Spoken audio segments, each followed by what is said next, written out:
Subscribe to our channel by clicking the subscribe button. Click the bell button and enjoy the latest uploads from our channel. Hello everyone, स्वागत है आप सभी का हमारे YouTube channel success thunder में। आज हम लोग एक बहुत ही ट्रिकी पजल सॉल्व करेंगे।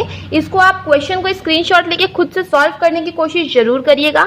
ये क्वेश्चन हमारे एक व्यूअर ने हमें सेंड किया था, मेल पर सेंड किया है। तो ये कुछ क्वेश्चन जो है थोड़ा सा वहीं से मैंने प्रिंट निकाला था, तो ये थोड़ा सा आपको क्लियर नहीं दिख रहा होगा। फिर भी ये फॉन्ट जो है काफी बड़ा है, तो आई होप आपको समझ में आ रही होंगी चीजें। इस क्वेश्चन को देख लीजिए, आप क्वेश्चन का स्क्रीनशॉट ले लीजिए। देखने में क्वेश्चन ज्यादा बड़ा नहीं है, मगर इसको सॉल्व करना थोड़ा सा ट्रिकी है। ये है सेकंड कंडीशन, इसको भी आप देख लीजिए। उसके बाद मैं आपको इस क्वेश्चन का आखिरी पार्ट दिखाऊंगी। डेफिनेटली ये क्वेश्चन मेंस लेवल का है। इस टाइप के क्वेश्चन मेंस से पूछे जा सकते हैं, और इस क्वेश्चन को अगर आप 10 से 12 मिनट में भी सॉल्व कर लेते हैं तब भी ये कोई बुरा टाइम नहीं है। ये है इसके बाद का पार्ट है।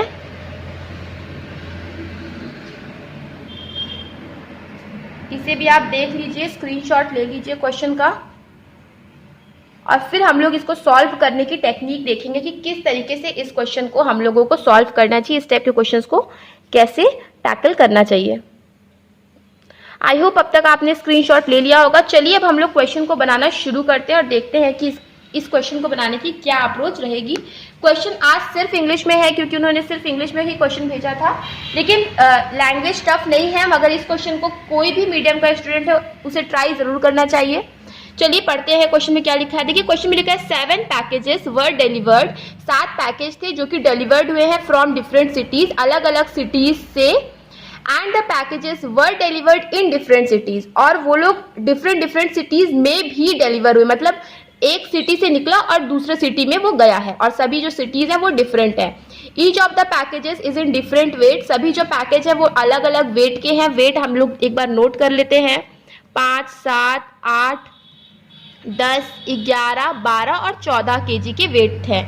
अच्छा, सिटीज क्या क्या है देख लीजिए। सिटीज है कोलकाता, लखनऊ, तो इसको भी हम लोग नोट कर लेते हैं। कोलकाता, लखनऊ, दिल्ली, जयपुर, इंदौर, मुंबई और आगरा। देखिए मैंने शॉर्ट में नोट करने की कोशिश की, क्योंकि हम लोगों को समय बचाना होता है, और ये मेरी हमेशा से आदत रही है कि मैं शॉर्ट में ही नोट करती हूँ।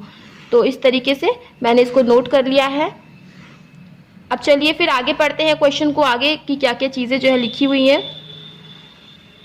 आगे लिखा हुआ है no 2 packages were couriered from the same city और delivered in the same city. मतलब कोई भी 2 पैकेज जो होगा वो सेम सिटी से कुरियर होकर सेम सिटी को डिलीवर नहीं होगा। मतलब एग्जाम्पल में यहाँ पे देख लीजिए, यहाँ पे लिखा हुआ है अगर if package N is couriered from Mumbai. अगर मान लीजिए कोई पैकेज एन है और वो मुंबई से कुरियर हुआ है, then package N is not delivered in Mumbai. तो पैकेज एन जो होगा वो मुंबई में डिलीवरी उसकी नहीं होगी। मतलब एन अगर मुंबई से निकला है तो मुंबई में ही उसकी डिलीवरी नहीं होगी। आई होप आपको समझ में आ गया हो। तो इसको हम लोग 2 तरीके से लिख सकते हैं। एक लिख सकते हैं फ्रॉम, और एक लिख सकते हैं टू का कॉलम। मतलब यहां से निकला, फ्रॉम मतलब से निकला, और टू मतलब यहां को पहुंचा। तो इस तरीके से आगे देखिए क्या लिखा हुआ है। Weight of the package which is delivered in a particular city must be 3 kg lesser than that of the package which is couriered from the same city। देखिए कोई भी पैकेज है जिसका वेट मान लीजिए वो किसी सिटी से निकला है, which is delivered in a city, sorry निकला नहीं, किसी सिटी में वो पहुंचा है, तो उसका जो वेट होगा वो 3 किलो कम रहेगा किससे, जिस सिटी से वो निकला होगा उससे। ठीक है, एक बार फिर से सुन लीजिए। कोई भी पैकेज है जिसका वेट जो कि किसी सिटी में पहुंचा है, मान लीजिए कि आगे देखिए एग्जाम्पल में आप पढ़िए समझ में आ जाएगा। For example if 20 kg package is delivered in Mumbai. मान लीजिए कि 20 किलो का कोई पैकेज है जो कि मुंबई में डिलीवरी हुई है, तो 23 किलो का पैकेट होगा जो कि मुंबई से निकलेगा। ठीक है, मतलब मान लो 20 किलो का कोई पैकेज है जिसकी डिलीवरी मुंबई में हुई है, तो मुंबई से जो निकलने वाला पैकेट होगा वो 23 किलो का होगा। And the similar combination should be repeated at least 4 times. ठीक है, और ये सेम कॉम्बिनेशन जो है वो 4 बार रिपीट होगा, मतलब कम से कम 4 बार तो रिपीट होगा ही होगा। 4 बार तो रिपीट होना ही है, उससे ज्यादा हो सकता है मगर उससे कम नहीं। एटलीस्ट का मतलब यही होता है कि उससे ज्यादा हो सकता है, उससे कम नहीं। तो देखिए चलिए हम लोग इसकी कॉम्बिनेशन एक बना लेते हैं। इसका कॉम्बिनेशन क्या हो सकता है? एक तो कॉम्बिनेशन हो सकता है 5। देखिए हमेशा इस तरह के कॉम्बिनेशन बनाने के लिए आप छोटा नंबर को चूज करिए। मान लीजिए अगर मुंबई कोलकाता को ले लेते हैं, मान लीजिए कोलकाता में 5 किलो का पैकेट यहाँ पे डिलीवरी हुई है, तो यहाँ से जो पैकेट निकलेगा वो कम से कम 8 किलो का होना चाहिए, और 8 किलो यहाँ पे है भी। अब इसी तरीके से एक 7 और 10 का कॉम्बिनेशन बन सकता है, 8 और 11 का कॉम्बिनेशन बन सकता है, ठीक है। अच्छा 10 और 13 का कॉम्बिनेशन नहीं बन सकता क्योंकि 13 यहाँ पे है नहीं। 11 और 14 का कॉम्बिनेशन बनता है, और 12 या फिर 14 के साथ किसी का कॉम्बिनेशन नहीं बैठेगा। और यहाँ पे क्वेश्चन में ये भी बोला था कि 4 तो कॉम्बिनेशन ऐसे होंगे ही। तो देखिए हमने जब इसको सॉल्व किया तो हमने देखा कि 4 ही सिर्फ कॉम्बिनेशन है, मतलब यही 4 कॉम्बिनेशन जो होंगे यहाँ पे फिट हो पाएंगे। तो आई होप कि मैंने इतना आपको क्लियर कर पाया होगा। अब इसके आगे का क्वेश्चन यहाँ पे इस पेज में मैं दिखा देती हूँ आप लोगों को। इसके बाद देखिए क्या लिखा हुआ है, पैकेज ए इज डिलीवर्ड इन आगरा। जो पैकेज ए है वो आगरा में डिलीवर हुआ है, ठीक है। तो पैकेज ए आगरा में डिलीवर हुआ है, तो यहाँ पे लिख देते हैं and its weight is 3 kg less than package which is delivered इन जयपुर, ठीक है। इसका जो वेट है वो 3 किलो लेस है, किससे? जयपुर में जो पैकेट डिलीवर हुआ है उससे, ठीक है। अब यहाँ पे जयपुर में देखिए फ्रॉम भी है, टू भी है, तो हम लोग यहाँ पे लिख लेते हैं 2, ताकि कोई भी तरह की कंफ्यूजन ना रहे, ठीक है। इस तरीके से आगे देखिए, package V is couriered from Kolkata. V जो है वो कोलकाता से कुरियर हुआ है, तो package V is couriered from Kolkata and delivered in Indore, ठीक है। और वो इंदौर में उसकी डिलीवरी हुई है, ठीक है, इंदौर में डिलीवरी हुई है, तो यहाँ लिख लेते हैं R is couriered from Delhi. R जो है वो दिल्ली से कुरियर हुआ है। डिलीवर्ड इन मुंबई, मुंबई में डिलीवर हुआ है, तो ठीक है। Package V is 2 kg more than package R, मतलब आर में अगर आप 2 kg मिला दोगे आर के वेट में तो वो वी का वेट बन जाएगा। R which does not weight 10 kg। अच्छा आर जो है वो 10 किलो का नहीं है, तो यहाँ पे क्रॉस करके लिख देते हैं। Package L is delivered from Indore. L जो है वो इंदौर से डिलीवर हुआ है, ठीक है। L is delivered from Indore and delivered in Lucknow, और वो लखनऊ में डिलीवर हुआ है। L is in even number weight. L का जो वेट है वो इवन नंबर है, मतलब L का वेट क्या क्या हो सकता है? 8 हो सकता है, 10 हो सकता है, 12 हो सकता है और 14 हो सकता है। ये 4 वेट L का हो सकता है, तो हम लोगों ने ये चीज क्या किया, लिख लिया है। आगे देखते हैं, L is in even number weight. G is courier from Agra. G जो है वो आगरा से उसका कुरियर हुआ है। Package S is lesser in weight than package M। अच्छा M से जो है S का वेट लेस है, okay. M which does not weight 14 kg। M जो है वो 14 kg का नहीं है। देखो M से S का वेट कम है और M जो है वो 14 किलो का नहीं है, तो हमने इस चीज को नोट कर लिया है। S is courier from Lucknow. S जो है वो लखनऊ से कुरियर हुआ है। यहाँ पे देखिए क्वेश्चन पूरा खत्म हो जाता है। अब हमारे पास केवल इतनी ही कंडीशंस है और हमें इनमें से ही सॉल्व करना है क्वेश्चन को।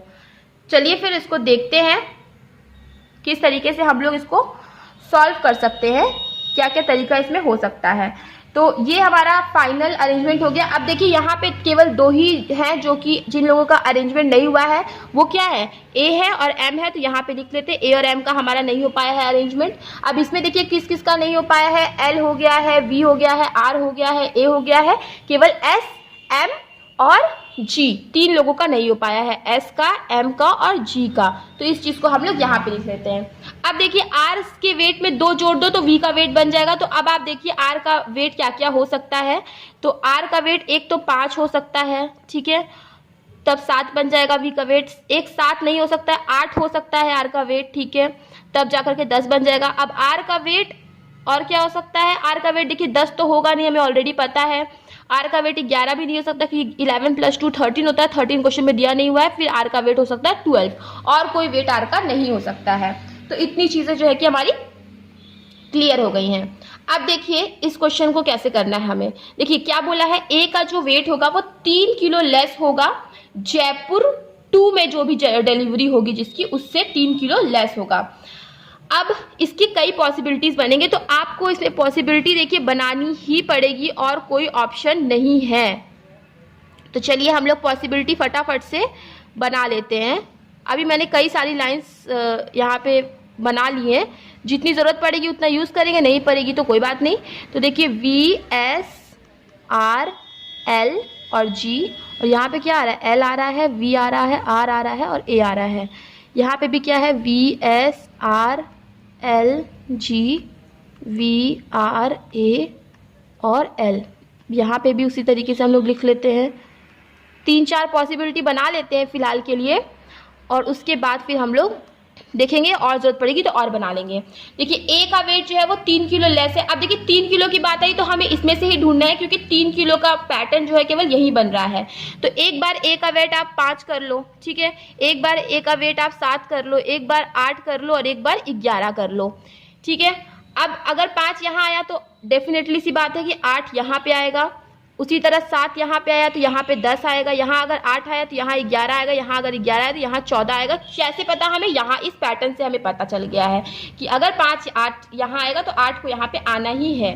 अच्छा, और क्या बोला, A का वेट जो है वो क्या है, 3 किलो कम है उससे जो कि जयपुर में जिसकी डिलीवरी हुई है। तो अगर A का वेट 5 है तो जयपुर में जिसकी डिलीवरी हुई है उसका वेट 8 होगा, जो कि क्या है, G है, हमें पहले से पता है। तो यहाँ पे आप G और 8 लिख दीजिए। इसी तरह देखिए हर चीज़ में होगा, जो आपने यहाँ लिखा वही चीज़ आप जयपुर 2 में लिख दीजिए। यहाँ पे आ जाएगा G10, यहाँ पे आ जाएगा G11 और यहाँ पे आ जाएगा G14। अब देखिए यहाँ पे आपका G का अरेंजमेंट हो गया, अब बस S और M का अरेंजमेंट बचा है। तो आई होप आप लोगों को इतनी चीज़ें जो है कि क्लियर हो गई होंगी। अब आगे देखते हैं। अब हम आते हैं देखिए R पे। अब देखिए R का वेट इस केस में 5 8 या 12 होना था, लेकिन अब देखो 5 और 8 इस केस में नहीं हो सकता, केवल क्या हो सकता है, 12 हो सकता है। अब अगर R का वेट 12 होगा तो V का वेट क्या होगा, 14 हो जाएगा, ठीक है। अब R का वेट 12 यहाँ पे है तो यहाँ पे भी 12 लिख दीजिए, इसका 14 है तो यहाँ पे 14 लिख दीजिए। आगे बढ़ते हैं इसमें। देखिए R का वेट 5 8 या फिर 12 होना था। अब देखिए R का वेट 5 8 या फिर 12 होना था, तो अब देखिए मान लो R का वेट हमने 5 ले लिया तो V का वेट 7 होना पड़ेगा, लेकिन यहाँ पे तो A का वेट 7 है तो R का वेट 5 नहीं हो सकता। अब मानो R का वेट आपने 8 लिया, V का वेट होना चाहिए 10, तो 10 तो G का वेट है तो ये भी नहीं हो सकता। तो मतलब R का वेट इस केस में 12 हो जाएगा, इसका हो जाएगा 14। तो आप यहाँ पे भी 12 और यहाँ पे भी आप 14 लिख दीजिए। अब आगे बढ़ते हैं, ठीक है, आगे। अच्छा, इसके साथ साथ हमें एक चीज़ और भी सॉल्व करनी है। अब देखिए जैसे ही यहाँ पे आपने 14 देखा तो इसके बगल में क्या हो जाएगा, 11 हो जाएगा। उसी तरह यहाँ पर भी देखिए 11 हो जाएगा, क्योंकि हमारा ये पेयर तो बनना ही बनना है। यहाँ 14 तो यहाँ 11, यहाँ 14 तो यहाँ पे 11। अच्छा, और कुछ तो ऐसा नहीं है, नहीं, सिर्फ 14 और 8 का ही अरेंजमेंट हुआ है और हमने इसका पेयर भी बना लिया है, राइट। अब हम लोग आगे बढ़ते हैं और देखते हैं कि क्या क्या तरीके हम लोग सॉल्व कर सकते हैं। एक पेयर हमारा बन चुका है, 2 पेयर बन चुका है। अब हम इसमें आते हैं। अब देखिए मान लो कि R का वेट आपने 5 दिया तो V का वेट हो जाएगा 7, तो ये हो सकता है। मान लो R का वेट आप 8 तो दे ही नहीं सकते, क्योंकि यहाँ पे लिखा हुआ है ऑलरेडी, ठीक है। R का वेट इसका मतलब आप 8 नहीं दे सकते, क्योंकि A का वेट जो है 8 है। अब अगर मान लो आपने R का वेट दिया है 12 तो V का वेट कितना हो जाएगा, 14 हो जाएगा। तो ये वाली कंडीशन भी देखिए आपकी बन रही है, राइट। तो देखिए अब मान लो कि आप एक बार ऐसे तरीके से लिख लो कि 5 का वेट, एक बार R का वेट 5 लिख लो तो V का वेट कितना हो जाएगा, 7। R का वेट यहाँ पे भी 5 हो जाएगा और फिर V का वेट कितना हो जाएगा, 7 हो जाएगा, ठीक है। अब देखिए यहाँ पे अगर 11 आया तो यहाँ पे क्या आ जाएगा, यहाँ पे आ जाएगा 14, ठीक है। ये हमें पता चल चुका है, इतना हमारी जो चीज़ें हैं वो क्लियर हो चुकी है। अब हमें ये चीज़ देखना है कि मान लीजिए कि R का वेट आपने 8 तो दे नहीं सकते, 12 दे दोगे अगर, तो V का वेट आना होगा 14, लेकिन 14 तो यहाँ पे आ चुका है। एक V यहाँ पे है, एक V यहाँ पे है, तो मतलब R का वेट आप 12 नहीं लिख सकते हो। आई होप आपको ये चीज़ जो है क्लियर हो गई होगी। अब यहाँ पे देखिए R का वेट आप 5 लिख सकते हो, ठीक है। तो मान लो कि आपने R का वेट 5 लिख दिया, इसका वेट फिर 7 लिख दिया, फिर यहाँ पे भी 7 आ गया और यहाँ पे क्या आ गया, 5 आ गया, ठीक है। अब मान लो R का वेट आपने 8 लिखा तो V का वेट क्या हो जाएगा, V का वेट 10 हो जाएगा, तो यहाँ पे भी 10 हो जाएगा, ठीक है। तो इस तरीके से हो सकता है। अब आर का वेट आप 12 ले नहीं सकते क्योंकि यहाँ पे 14 आ गया है जी का वेट, तो आर का वेट 12 नहीं लिख सकते, लेकिन आर का वेट 8 आप लिख सकते हो। चलिए फिर हम लोग एक और पॉसिबिलिटी बना ही लेते हैं कि आर का वेट हम 8 मान लेते हैं, तो वी का वेट क्या मानना पड़ेगा, 10 मानना पड़ेगा, जी का तो 14 है ही और यहाँ पे हो जाएगा एल। अब वही वी का 10 वेट एस हो गया, आर यहाँ पे हो गया, आर का वेट कितना हो गया 8 हो गया, तो यहाँ पे आ जाएगा एल। तो देखिए ये वाली कंडीशन भी आपकी सॉल्व हो गई, ये वाली कंडीशन भी आपकी सॉल्व हो गई। अब देखिए आगे बढ़ते हैं हम लोग, देखते हैं कि क्या कुछ बन पाएगा कि या नहीं बन पाएगा। अब हमें ये पेयर बनाने की कोशिश करनी है। देखिए कोई भी एक साइड आप पकड़ लीजिए, 8 10 11 14। अब देखिए यहाँ पे देखिए 8 10 11 14 कहाँ पे आया है, 8 आ गया है, 10 11 नहीं आया है, 14 आ गया है, ठीक है।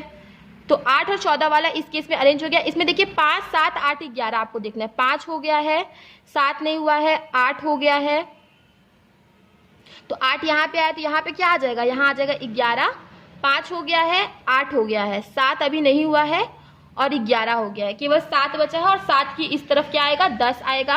अब देखिए 11 यहाँ पे भी आया है और 11 यहाँ पे भी आया है, ये 2 जगह आ चुका है, ठीक है। अब आगे क्या देखना है, 5 हो गया हमारा, 7 हमारा इस साइड अभी नहीं अरेंज हुआ है और 7 के जस्ट बगल क्या आएगा 10 आएगा। तो देखो 7 यहाँ पे देखो नहीं आ सकता है क्योंकि यहाँ पे तो 12 आ चुका है, तो 7 यहीं पे आएगा और यहाँ पे आ जाएगा, यहाँ पे आ जाएगा 10, राइट।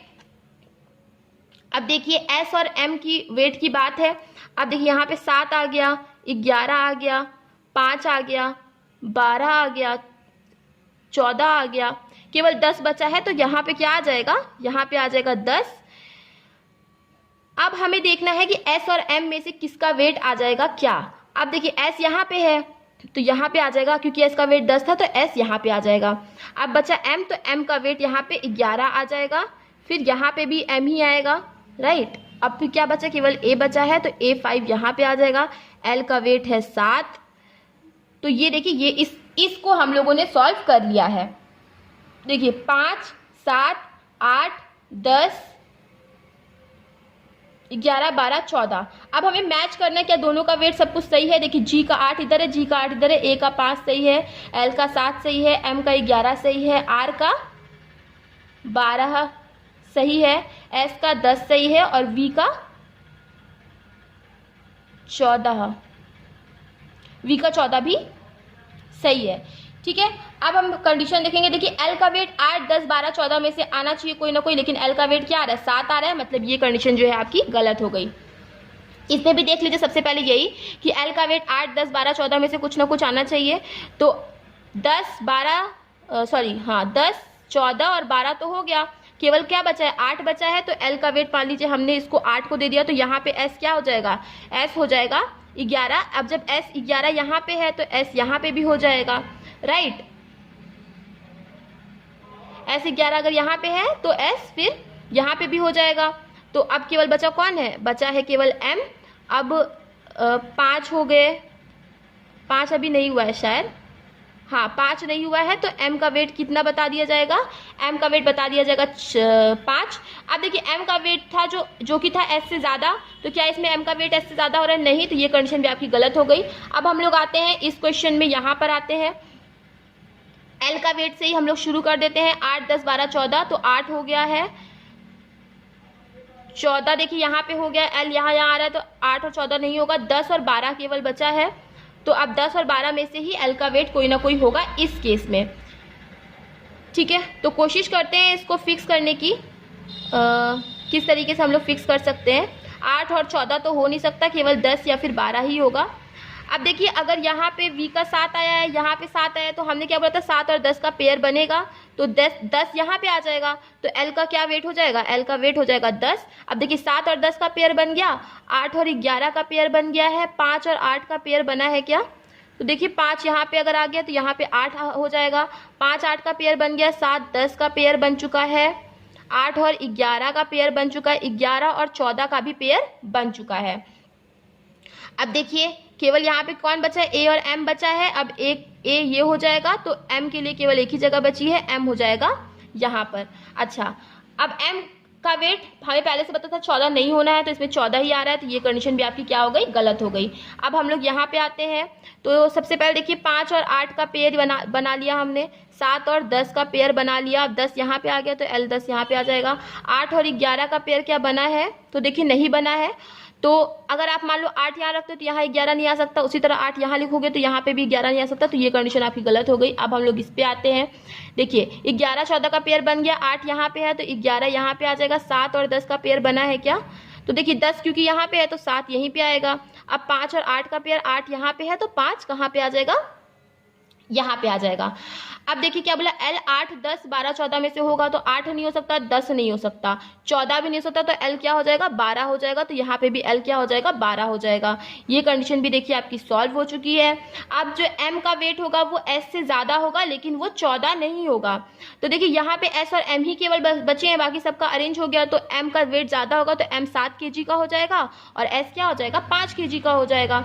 जब S यहाँ 5 kg का हो गया तो यहाँ पे भी 5 kg का हो जाएगा। अच्छा 11 जो है वो तो किसका वेट था, A का वेट था, अब केवल M ही बचा है, तो M यहाँ पे हम लोग फिक्स कर देंगे और यहाँ पे क्या हो जाएगा, 7 हो जाएगा। तो देखिए ये कंडीशन भी आपकी सॉल्व हो गई, सारी कंडीशंस मिक्स मैच कर गई। अब एक बार इस पेयर को भी चेक कर लेते हैं। 11 14 का पेयर बना क्या, बन गया। 8 11 का बना क्या, बन गया।